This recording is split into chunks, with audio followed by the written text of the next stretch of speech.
Superintendent, and good afternoon. With 240 square miles to monitor and protect over the three-day holiday weekend, the Office of Emergency Management and Communications coordinated public safety efforts in the Central Business District, the Lakefront, and in our neighborhoods. The unofficial start of summer in Chicago was one of the busiest on record, with an increase in outdoor events with approximately, would you say, about 60 events, known events going on throughout the city. This included the new Sueños Festival in Grant Park, Coldplay concert at Soldier Field, Crosstown Classic at Guaranteed Rate, a doubleheader at Wrigley Field, the city's Memorial Day Parade, Chicago's 22 beaches opening, and a multitude of events and street festivals. Since January, OEMC held 15 planning meetings around Memorial Day weekend, attended by multiple city departments, including Chicago Police Department, Fire Department, to ensure we had plans in place to handle the additional crowds and increased traffic around the large events, as well as to ensure the public safety of residents and visitors. To amplify our efforts to protect residents and communities citywide, OEMC and the Chicago Police Department once again activated the Summer Operations Center over the long weekend. Located at OEMC, the SOC provides strategic oversight and coordinated citywide deployment of public safety personnel and assets to enhance our ongoing collaborative efforts around crime and violence reduction.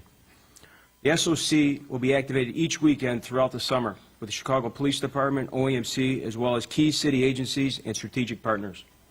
Throughout this activation, we conducted multiple daily calls to facilitate information sharing citywide with all necessary agencies.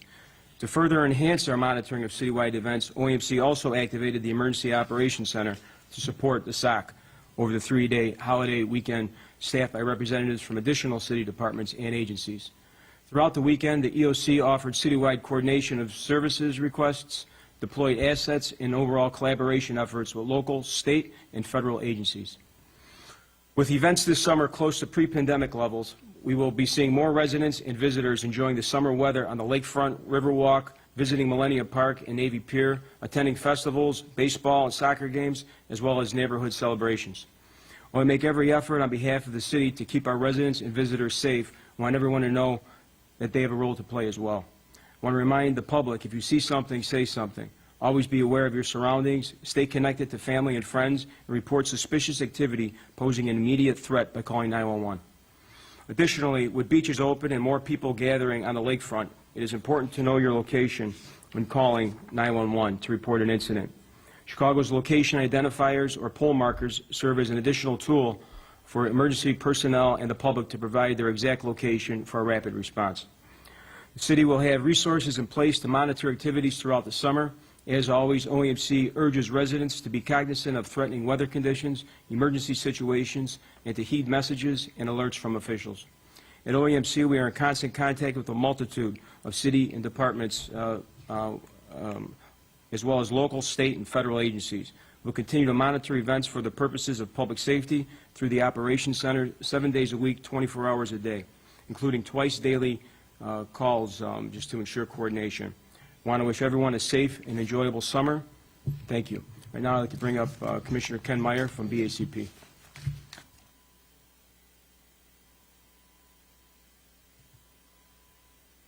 Thank you, Rich. Thank you, Superintendent.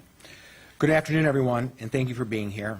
My name is Ken Meyer, and I'm the Commissioner for the Chicago Department of Business Affairs and Consumer Protection, otherwise known as BACP. Chicago's businesses are pillars in our communities. They are also crucial partners for the Chicago Police and various city departments. Prior to Memorial Day weekend, I asked our businesses community to be part of the solution when it comes time to making our city safe. I'm here to say we saw strong compliance over this past weekend. However, the few businesses that did not comply, we did not hesitate to issue enforcement. During the Memorial Day weekend, the BACP Nights and Weekends Enforcement Team conducted investigations to ensure businesses were complying with the Chicago Municipal Code. Over the Memorial Day weekend, BACP issued enforcement to 68 businesses. Also, over the weekend, BACP led the Business Compliance Task Force, which is a coordinated multi-agency effort staffed by BACP, the Chicago Police Department, the Chicago Fire Department, and the Chicago Department of Buildings to prevent egregious and dangerous violations. About one-third of the weekend investigations were part of this task force. I want to thank the city departments that worked closely with us over the weekend, especially the Chicago Police Department commanders, officers, and the vice unit with the Chicago Police Department. They are allies to our enforcement operations. Thank you, and now I'm turning it back to Superintendent Brown. I'm going to go through a few notable arrests that we've made recently, and then we'll open it up for questions.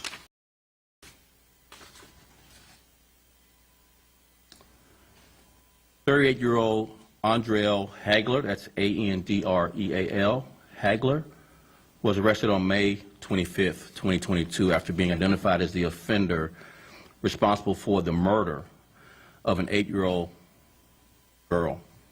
She was charged with one felony count of first-degree murder.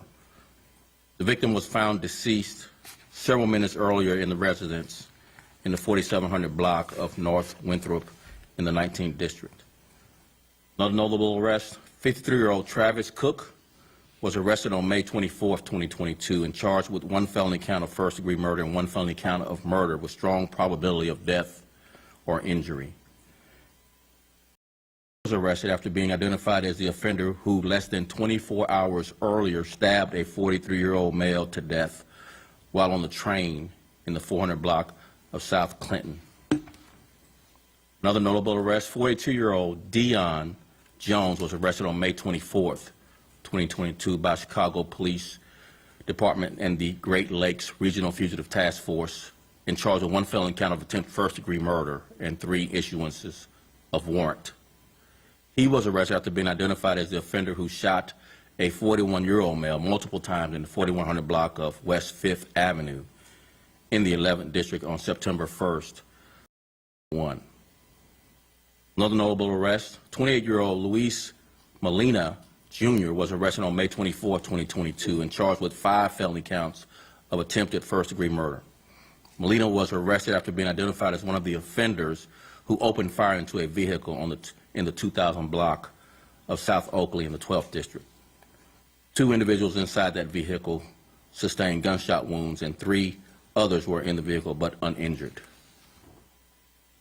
Another notable arrest, 2 12-year-old offenders were both arrested on May 23, 2022, and both were charged with one felony count of attempted aggravated vehicular hijacking.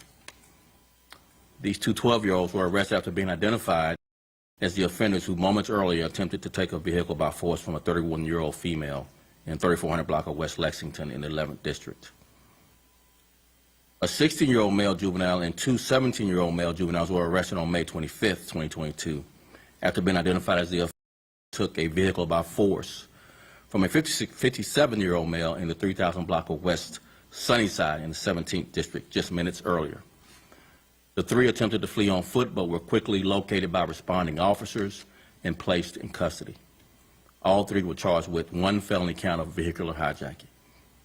One of these 17-year-old male juveniles was also charged with one felony count of possession of a controlled substance and 3 misdemeanor counts of resisting and obstructing a police officer.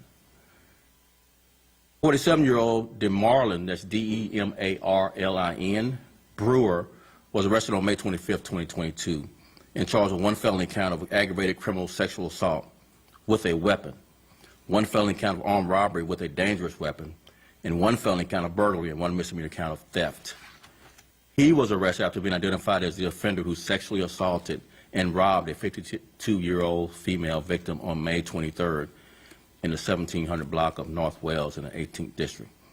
The offender was charged in connection with a burglary and a theft that occurred on May 23rd, 2022 in the 100 block of West Hubbard, also in the 18th District. A 16-year-old juvenile was arrested by members of Chicago Police Department's Public Transportation Section on May 24th and charged with one felony count of aggravated robbery with a firearm. He was arrested after being identified as the offender who robbed a 23-year-old male offender with a weapon on April 30th, 2022 in the 400 block of East 63rd Street in the 3rd District while on the train. The final arrest that I want to highlight, a 17-year-old male juvenile was arrested by members of Chicago Police Department and the Great Lakes Regional Fugitive Task Force on May 23, 2022, and charged with one felony count of involuntary manslaughter and 2 felony counts on use of a weapon. He was arrested after being identified as the offender who fired a gun in the 9300 block of South Wallace in the 22nd district, striking a 15-year-old in the head and killing him. That highlights all the notable arrests over this past week for particularly violent crimes. I'll close my comments with this before I take questions. Our work is never done. It's never done. One crime is one too many. Our work is difficult and, yes, complex, but also very, very dangerous. But our results thus far have been highlighted with this hard work. I'll take a few questions. Hi, Superintendent. This is Bruno, WGN. I just had a question about the 5-part strategic plan. I know you mentioned it on Friday as well, I believe.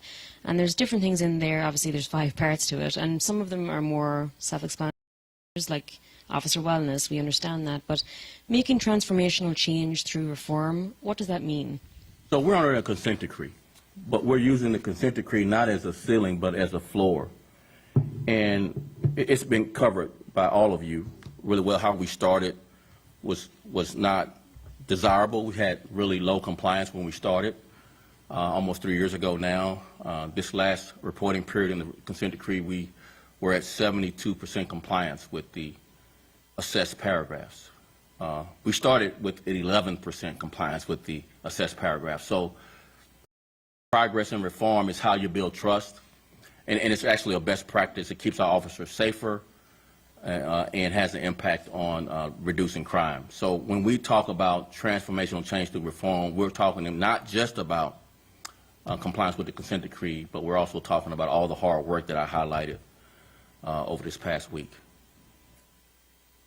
Superintendent Christian for NBC5. Compare last year, we had lower numbers, but of course we're in the pandemic still, which of course not many things were open. But tell me, I'm assuming you looked at that. I have. And then looked at this year and more things were open. What kind of things did you do differently, or what did you learn from 2021?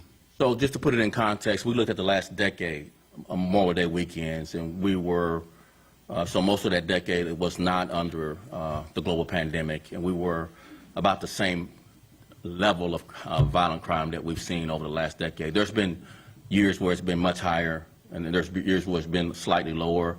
We were about on average with the level. Given the number of events, the number of challenges, and the challenges leading up to the Memorial Day weekend, you know, we had an all-hands-on-deck approach, as you know, as we do every year. And one crime is one too many. Obviously, it's much more challenging than we like it to be, but our officers took more guns off the street these past few days than we have on record. I don't know if there's another time where in a single day we've taken 75 guns off the streets of Chicago, and you know, just it was every day. Every day was every stop. Almost everyone had a gun in the car. We took 11 guns off North Avenue Beach. Who takes a gun to the beach? I mean, why do you need a gun to enjoy the beach? So it's been quite a challenge, but we raced to take guns off the street because every gun, every single one taken off the street is a life saved, we believe. It's a deadly force situation avoided. And so we really do take due care in taking as many guns off the street as a top priority for us, given that we're in this gun crisis in this country. Superintendent Ravi Bajwal with ABC7. A couple of things about staffing. We saw you earlier today at the graduation ceremony. I believe you had 46 graduating. 50. 50. Oh, now it's 50. But who's counting? Well, it was 49, and then it went to 46, so now it's 50. Okay, great. But apparently, like 2 or 3 years ago, we were just doing some number crunching in the newsroom, and it was like in the 200s. Do you have enough officers? So good news, as I was on the way down here, we have a new class starting tomorrow of 100 new recruits. We could always use more officers, but as you know, every police department in this country is struggling to find new recruits. We are on pace to fill our vacancies sooner rather than later. We're challenged with recruiting like every other department. It's the reason why we have to extend our officers' canceled days off much more than we'd like to, given the challenges with this profession, with working every day, you need those off days. But it's much more dangerous on these weekends, as we've highlighted here with the previous question, and we need as many officers on the street as possible to protect not only the residents, but protect the officers that do come to work. So not having enough officers doing violent weekends is very dangerous for the officers that do come to work. So we make a point to have enough officers to cover our backs when we're out there doing the great work for this city. So on that note, with the Juneteenth weekend coming in, 3 weeks, will officer time off be canceled again? Will it be straight days? Will it be 21-hour days, perhaps, whatever the number is? It's bad enough. Don't exaggerate 21-hour days. I My heard goodness, 21 nobody earlier, can work 21-hour days except. But I was just certainly saying, 11 days in a row for very young people. But what are you expecting for Juneteenth weekend? I don't know where you get the 11 days in a row. So let's just slow it down a little bit.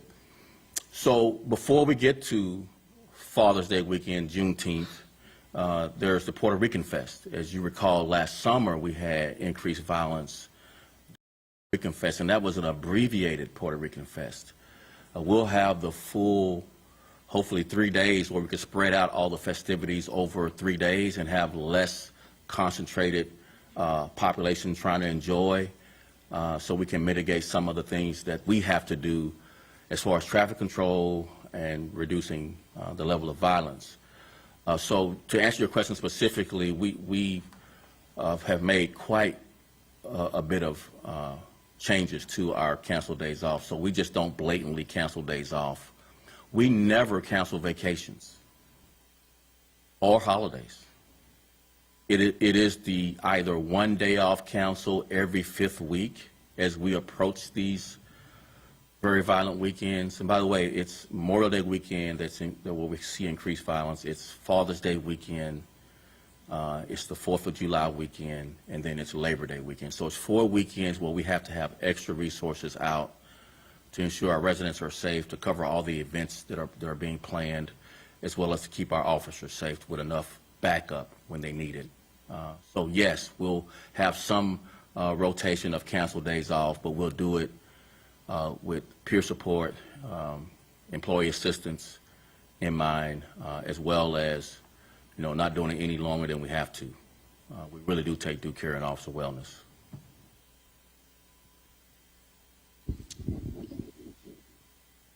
Hi, Superintendent. Katie Anthony with the Sun-Times.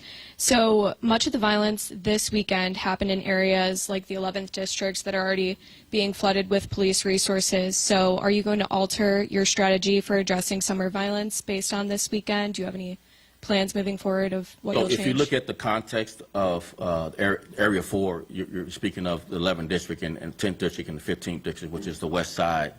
It's had the most significant decline, as I mentioned.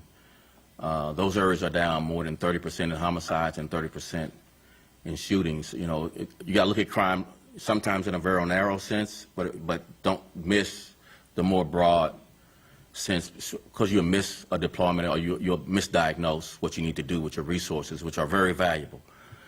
So a 30% decline in that area in both homicides and shootings in our whole of government approach, as well as the areas on the south side are experiencing triple-digit declines percentage-wise. So we're continuing and trying to scale our whole of government approach, but don't forget reporting beyond the 3-day weekend and look at the 6 months, nearly almost 6 months, 5 months and some days of significant declines in those areas in our whole of government approach, outpacing the citywide decline of almost 9% in homicides and 15% in shootings. So yes, we always make adjustments, but we'll adjust to scale what's looking early in the year. We got second half of the year to go, 7 more months to go, to see what other adjustments we have to make. But right now, that whole of government approach is yielding lives saved. It really is. I mean, a 30% decline in homicides, real lives being saved with the whole of government approach. It includes social services, mental health, drug treatment, as well as housing, jobs. I mean, it's the whole social service safety net being layered on public safety as part of our strategic plan. Just a quick follow-up. So with it being kind of the unofficial start to summer in the city, was there anything specific to summer enforcement that you might need to adjust based on this weekend? This is not within my purview. we need gun reform in this country. 250 guns taken off the streets of Chicago over 3 days. 75 guns in 1 day. We're awash in guns here and in every major city. It's not lost upon me that multiple cities in this country had multiple shootings, you know, high victimization everywhere. And the common denominator, guns. It's the guns. It's past time to get some significant, real gun reform in this country so that we can save lives.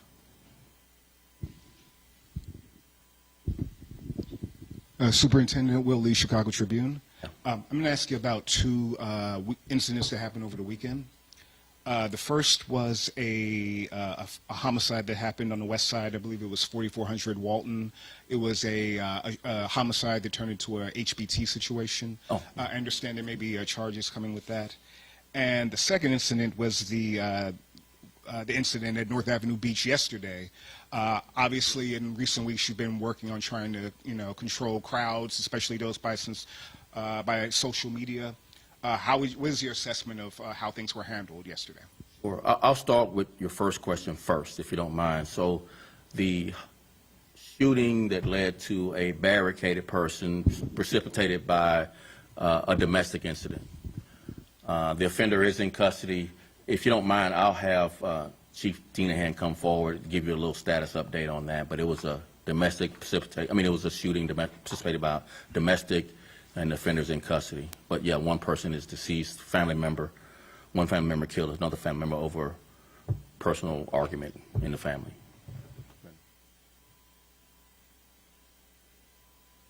How you doing? So this the incident. This was the one. I'm sorry. You said on which on Walton, correct?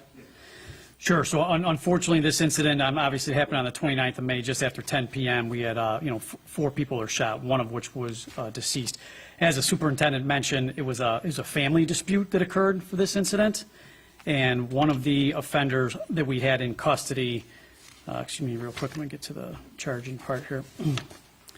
But one of the offenders that we had in custody, we charged on an unrelated case that we also he was wanted for. And he was charged with 3 counts of attempt first-degree murder for that other case. And for the current case that, with all the family members that were in the dispute and that were shot, working closely with the state's attorney's office, but we still have to interview everybody involved to then secure further charges against this one individual and possibly others as well. And then the North Avenue Beach, Chief McDermott is Chief of Patrol.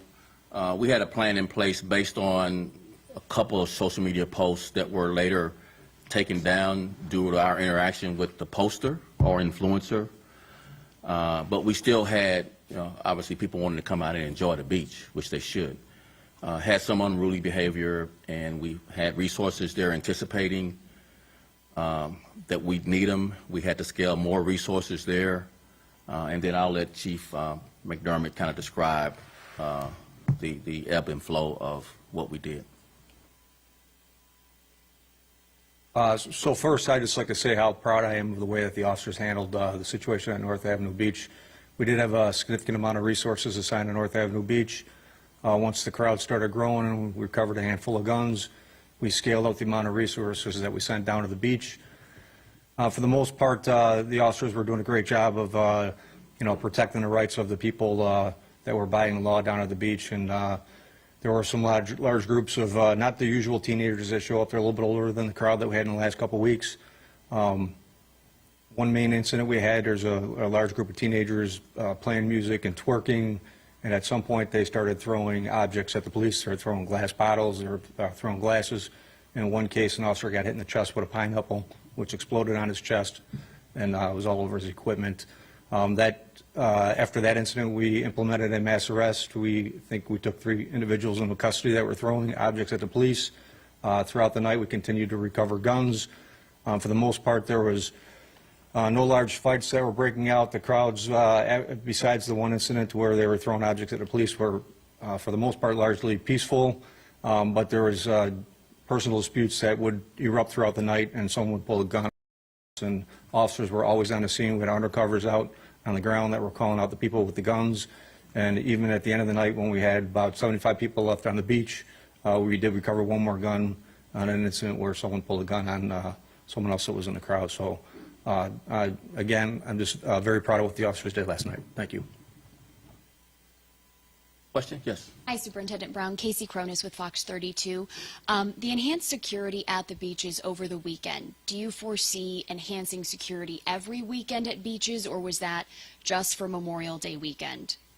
So likely we will have plans in place to scale resources on the beaches at any point, whether that's the weekend or throughout the day, to include our undercovers who give us some clues whether or not crowd is being unruly, or whatever. So we have plans in place to be able to scale up and down as large as we need to, given all the challenges we face. You know, CTA, downtown, neighborhoods, all are in play as far as scaling resources, and we take a lot of due care in how we expend those resources because they're so limited. And so we have to be really careful and not just staging somewhere where there's not likely to have something happen, but being cognizant that at any time things could happen that we don't anticipate. And then to follow up on the 250 guns recovered over the 3 days, do you know how many of those, if any, were ghost guns? So I'll get that to you later. I know we had a investigation that I mentioned in my comments that did yield some ghost guns, but I'll get you the exact number of ghost guns of the 250. Thank you. Mhm.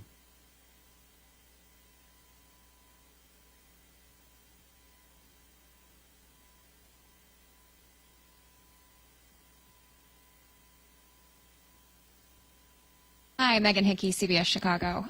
Back to the West Side, as by most counts, about half of the shootings happening there over the weekend. Can you talk about particular challenges on the West Side and maybe more about your strategy in those areas? So I'll back this answer up a little bit more than just focusing on the West Side. If you just characterize the weekend's violence, it was due to personal conflicts being resolved with guns, and that's throughout the city. The West Side violence, personal conflicts. South Side personal conflicts. The little bit of violence we had in other areas of the city, downtown and other areas, mostly personal conflicts resolved by guns. So the common denominator, again, arguments that happen all the time. If you don't have a gun there, it's just an argument that happens. With a gun in the mix, it leads to someone shooting and sometimes killing the other person they're having an argument with. These are petty arguments. These are not, you did something to me significant that would cause me to feel like my life was threatened. These are petty arguments that someone resolves with pulling a gun and killing or shooting to significantly wound. So West Side, people live on the West Side are no different than anyone else in this city. The violence that we saw there and everywhere else were mostly personal conflicts resolved with guns, arguments, petty arguments, senseless violence, really senseless violence. Okay. And then can you give your department a grade when it comes to responding to violence this weekend or even preventing violence this weekend? So what I would say, you know, we roll, I let the 250 guns roll off my lips so easy. That's very dangerous work. So let's see what grade I would give. A for bravery, A for courage, A for dedication, A for commitment. And I just tell you, it's easy to say, but very hard to do. Running toward danger. These officers ran toward danger all weekend. I mean, they ran toward where they heard shots fired or they heard a 911 call, raced to a shots fired call. So, yeah, A for bravery. Hi, Superintendent Carmen Vargas with Univision. Would you say that CPD's strategy to prevent violence over the weekend was successful? What I say was successful. So our approach is a whole of government approach. And I don't be repetitive, but I actually will be. Homicides are down 8%. If you look at all the major cities in the country, there's a handful of cities that are down in homicides. Our shootings are down 15%. So if you say our homicides down and shootings are down, you're talking about a very small number of cities with both homicide and shootings down. Most cities, homicides and shootings are up again. They were up in 2020, they were up in 2021, like in Chicago, but they're still up again a third year, and up significantly. So what I would say again, I'm just going to piggyback the answer I gave about what grade I give our officers.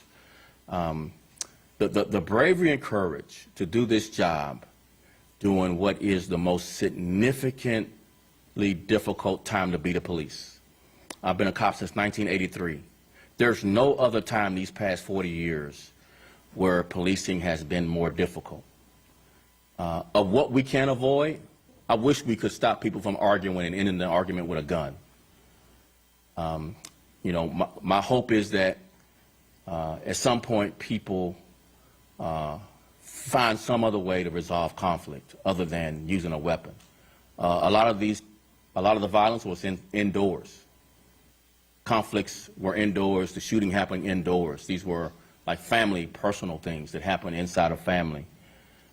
So the whole government approach where people get mental health and likely drug treatment and other resources in the blighted areas that's been disinvested over generations, that's the part where your question is asking police to do all of that to be able to resolve the root causes of violence, which is really the root of your question.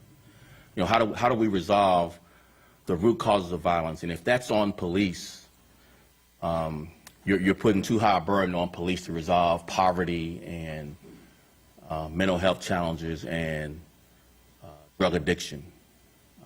What the police can do, though, is take guns off the street. And we took more guns off the street, and we do every year, than New York and Los Angeles PD combined. So, again, A for bravery, A for courage, and commitment and dedication. Running toward danger, A+. Any other questions? So actually, what I meant is, if the goals that you had in mind on Friday's press conference, you think they were met over the weekend? So, and what I meant is I said what I said. For the back of the room, I say it again. A for bravery, A for courage and dedication. Running toward danger, A+. All weekend long, ran toward danger.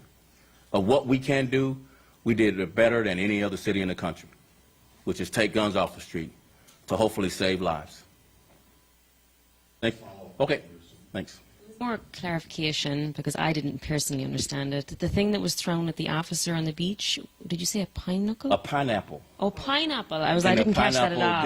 Didn't have a grenade pineapple, but it was like it just burst Okay. on the officer's uniform and just spread pineapple juice everywhere. So just to clarify, there were... But glass bottles were thrown at officers. The glass bottles were thrown. There was 13 arrests and 11 guns taken from North Avenue Beach alone. Is that correct? That's right. And following the pineapple incident, the arrests started being made. No, following the glass bottles being thrown at police. Okay. All right. Then we made arrests. Grant. Yeah, go ahead. If Brian wants to clarify. Sure. Go ahead. Yeah. So there was probably 4 to 5 gun arrests prior to the pineapple being thrown. Then they declared a mass arrest. Took a couple individuals into custody from the pineapple incident and the glass bottles being thrown. And then throughout the rest of the night, there was another 6 or 7 guns recovered. Thank you all so much. Appreciate it.